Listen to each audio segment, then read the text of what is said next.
असेतु सिन्धुपर्यन्ताया यस्य भारतभूमिका पितृभूः पुण्यभूमिश्चैव स वै हिन्दूरिति स्मृतः। मित्रों, हमारे भारत भू का सच्चा इतिहास आपके समक्ष रखने का ये हमारा प्रामाणिक प्रयास है। आपकी सहयोग की अपेक्षा है। जय श्री राम। योगेश अनंत काले सभी सुनने वालों को प्यार भरा नमस्कार। मित्रों, 1206 में मोहम्मद घोरी मर गया, 1210 में ऐबक मर गया, 7-8 महीने में आराम शाह मर गया। इल्तुतमिश 1211 से यथा तथा उसने सत्ता बनाए रखी और बिना ज़्यादा कुछ लड़ाई किए 1236 तक सल्तनत पे सुल्तान रहा, मर गया। फिर रुकुद्दीन आया। रुकुद्दीन बंदा तो बस 6 महीने रहा, मर गया।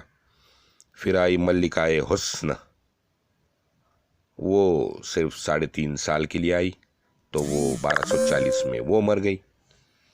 अब बहराम आया 1240 में, वो 2 साल उसने राज किया, 1242 में वो मर गया। फिर उसके बाद आया अलाउद्दीन, वो 4 साल और 1 महीना उसने राज किया, 1246 में वो मर गया। फिर उसके बाद आया नसीरुद्दीन, खुदा का बंदा, सच्चा नमाजी, सच्चा अल्लाह का बंदा। पता नहीं है नसीरुद्दीन को हमारे कथाकारों ने संत परंपरा में कैसे फिट किया, लेकिन बड़ा महिमा मंडन होता है इस नसीरुद्दीन का।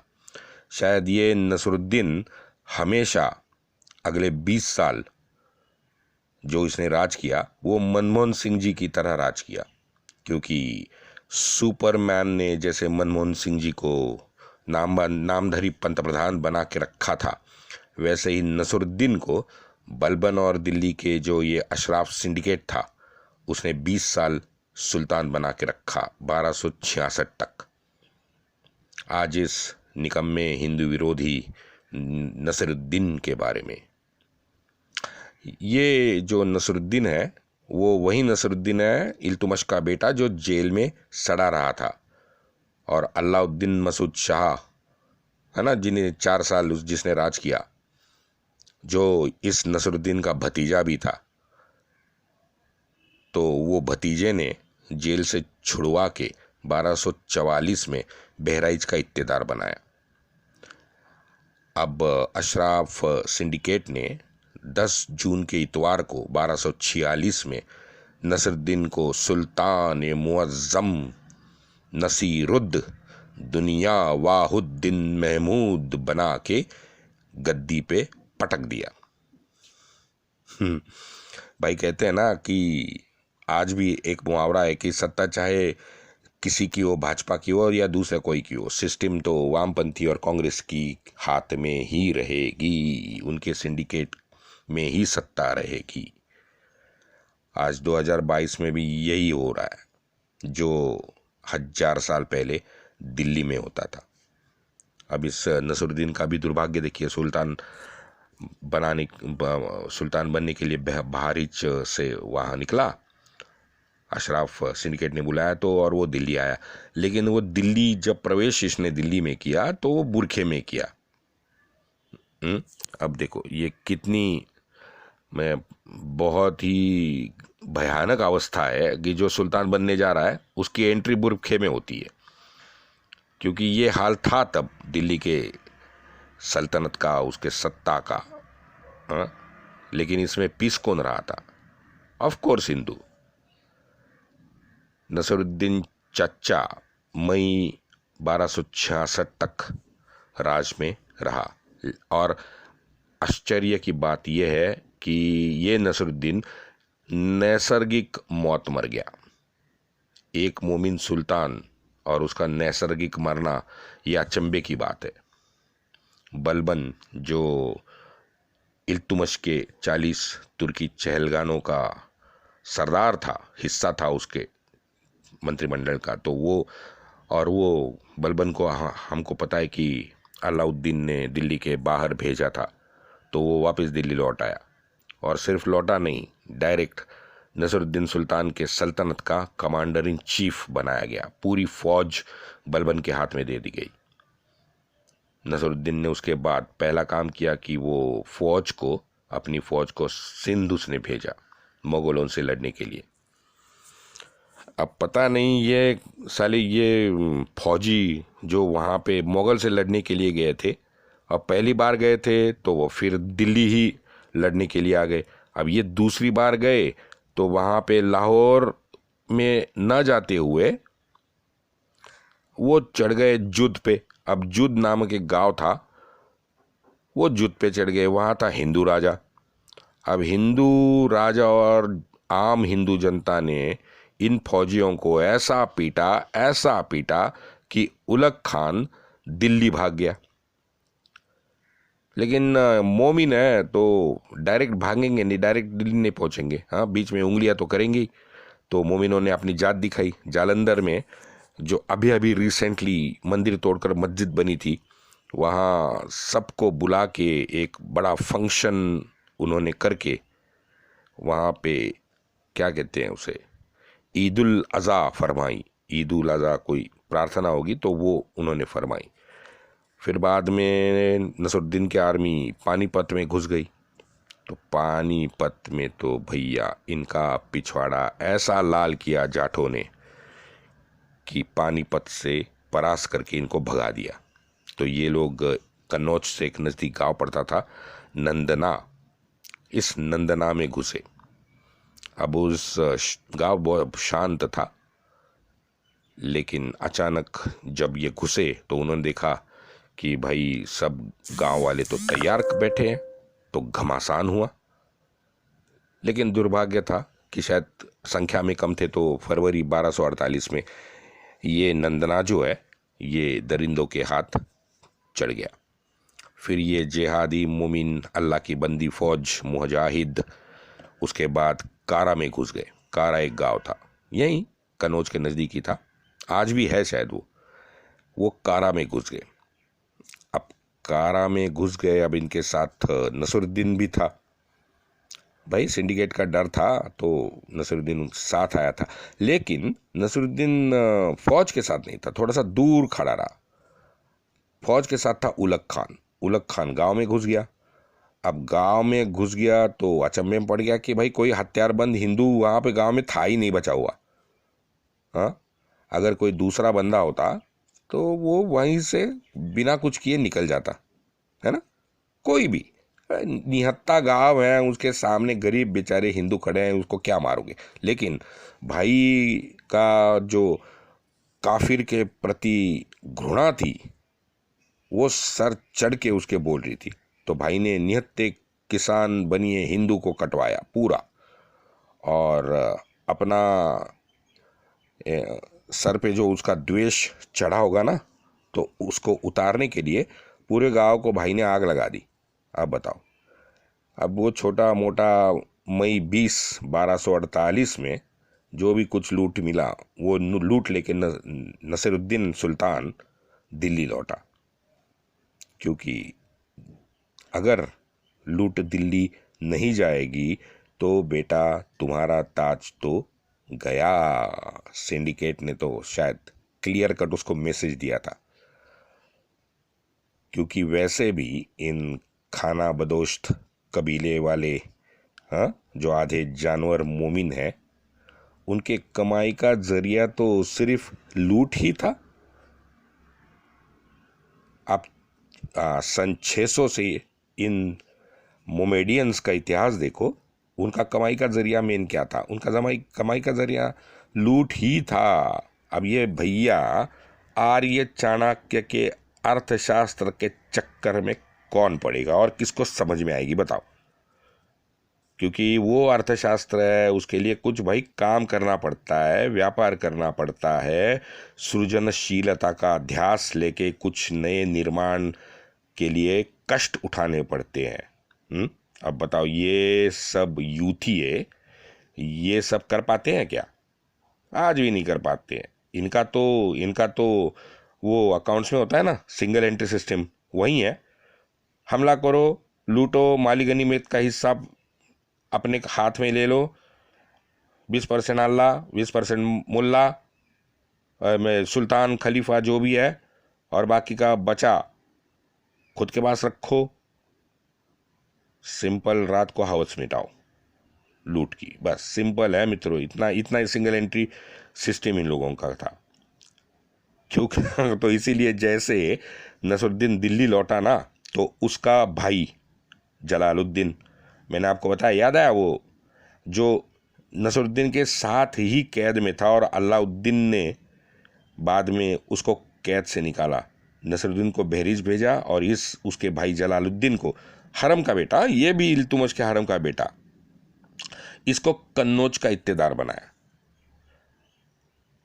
तो वो चाचा जलालुद्दीन भी मुंह उठा के पहुंच गया माली गनीमत का हिस्सा लेने दिल्ली, क्योंकि कन्नौज के पास हुआ था ना ये, तो वो कन्नौज का इत्तेदार था। अब आप समझ में आया होगा आपके कि ये जो हमारा पड़ोसी है पाकिस्तान, तो पाकिस्तान के सभी ये अशराफ भांड जी इतनी धड़ल्ले से पूरी दुनिया में भीख कैसे और क्यों मांगते घूमते हैं, तो ये आपके समझ में आएगा। क्योंकि उनके डीएनए में है भीख मांगना और धड़ल्ले से भीख मांगना, ये उनके डीएनए में बसा हुआ है, इसलिए वो भीख मांगते हैं। तो ये हमारा चच्चा जलालुद्दीन भी दिल्ली आया, तो नसीरुद्दीन ने बड़ी चालाकी से जलालुद्दीन को बदायूं और संभल भेजा। आप देखो खेल, नसीरुद्दीन ने अपने भाई को भेजा कहाँ, इत्तेदार बना के भेजा बदायूं और संभल। अब वो बदायूं और संभल में था हिंदू शासक। अब चाल देखो ये नसीरुद्दीन की, कि मैं भाई साहब आपको घर गिफ्ट कर रहा हूँ, लेकिन वो घर ना मेरा है ना मेरा किसी भी प्रकार का उस पर अधिकार है, वो घर मैं आपको दे रहा हूँ। कमाल है ना। अब जा साले, संभाल तेरा संभल, हाँ, संभाल ले, छीन ले। किससे? काफिरों से अपनी ज़मीन छीन ले। लड़ेगा जलालुद्दीन, मरेगा भी जलालुद्दीन, लेकिन ये संभल अगर जीत गया तो किसका होगा? सल्तनत का होगा। सल्तनत किसकी होगी? नसरुद्दीन की होगी। ज़मीन किसकी होगी? दिल्ली के सल्तनत की होगी। आप समझ आए पिछले साल दिल्ली दंगों में या 2012 में मुजफ्फरपुर में जो दंगे हुए थे, कौन मरे? अरे मित्रों, मैं आपको बताऊं, ये नहीं सुधरेंगे। आप चाहे और 1000 साल जो भी करो, ये नहीं सुधरेंगे, क्योंकि इनके डीएनए में ये घुसा हुआ है। अब ये हमारे जलालुद्दीन चाचा जो है, वो घुसे चंबल 10-12 साल रहा जेल में, हाँ, कभी युद्ध नहीं किया, कोई प्रैक्टिस नहीं है, बस घुस गया चंबल में। तो मिनहाज सिराज लिखता है कि जलालुद्दीन के तन पर कपड़ा भी नहीं था जब वो वहाँ से भागा। तो हमारे शुद्ध हिंदी में क्या कहते हैं? नंगा करके धुनाई की और फिर भगाया। अब चच्चा वापस मुंह लेके दिल्ली पहुंचा। मुझे तो लगता है कि हर हिंदू ना इन सीवरों, जो सूअर है ये मोमिन, उनके पोल्ट्री फार्म का मुर्गा जैसे होता है ना, पोल्ट्री फार्म की मुर्गी, तो वो मुर्गी है, हाँ। जब तक काटी नहीं जाती भाई, अंडे तो आपको देने पड़ेंगे। और जब भी इन जिहादी मोमिनों का जी चाहे तो वो आपको काट भी लेके जा सकता है। तो वही हमारे हिंदुओं का हाल था। अब दिल्ली में अब नासिर को 8-10 महीने हो गए, तो भाई आमिर ज़्यादा अशराफ सिंडिकेट है, वो उसमें हलचल शुरू हो गई। उसने अपने गुलाम बनाए सुल्तान को खरी खोटी सुनाई अपने खाली किए हुए खजीने के बारे में, क्योंकि पैसा तो था नहीं। उसको हड़काया और उसको बोला कि आप रणथंबोर जाओ। अब रणथंबोर में लूट का प्लान उन्होंने बना दिया। हाँ, सलाह दी, लिखा है, ऐसा हड़काया नहीं भाई, वो तो सुल्तान थे ना। तो ये अशराफियों ने उसको सलाह दी प्यार से कि भाई जाओ, जरा पैसा वैसा कमा के लाओ हमारे लिए। तो वहाँ 2 दिन में शाही फौज के जो सरदार था वहाउद्दीन ऐबक मात्र 2 दिन में रणथंबोर के राजपूतों ने ये वहाबुद्दीन ऐबक को काट डाला।